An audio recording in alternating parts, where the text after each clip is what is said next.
बैठी थी तो एक रोती हुई बच्ची मेरे पास आई। यंग बच्ची है वो, उसका नाम है असीबा कामरानी और वो क्वेटा से ताल्लुक रखती है। उसके 3 जवान भाइयों को घरों से उठा लिया गया और कई साल हो गए आज तक उन 3 भाइयों का कुछ पता नहीं है। Shem Shem Shem.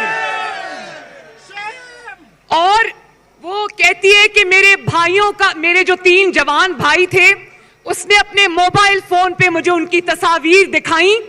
उसने कहा कि मेरे बूढ़े माँ बाप का वो 3 भाई इकलौता सहारा थे और मुझे आपने जेल में डाला, मेरी आंख में आंसू नहीं आया। मेरी माँ वहां पर मर गई, मेरी आंख में आंसू नहीं आया। मेरे बाप को आपने 2 दफा जेल में डाला, मेरी आंख में आंसू नहीं आया। लेकिन आज जब मैंने उस बच्ची की बात सुनी तो मेरी आंख में आंसू आए। शर्म करो, शर्म करो, शर्म करो। और कहां है वो बच्ची? जरा, ये बच्ची है वो, ये खड़ी है वो बच्ची। 3 भाई इसके लापता हैं, 3 भाई।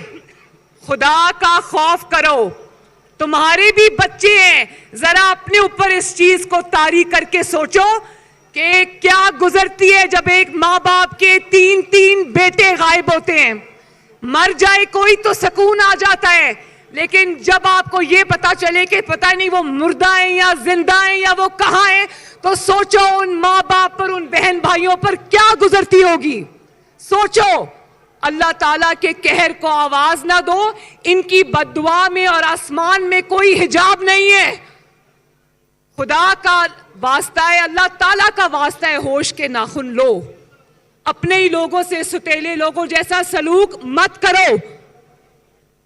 और फिर बलोचिस्तान के मेरे भाइयों और बहनों,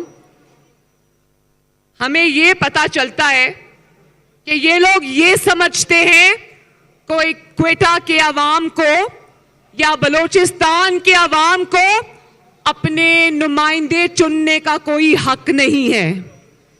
उनको उनकी हुकूमत, उनके वजीर आला और उनके वज़रा का फैसला क्वेटा के बलोचिस्तान के अवाम नहीं करेंगे, कोई और करेगा। रातों रात बाप या मां के नाम से एक पार्टी बनती है और वो एक बच्चे को जन्म देती है और अगले दिन वही बच्चा वजीर आला की कुर्सी पे बिठा दिया जाता है। Shem Shem Shem.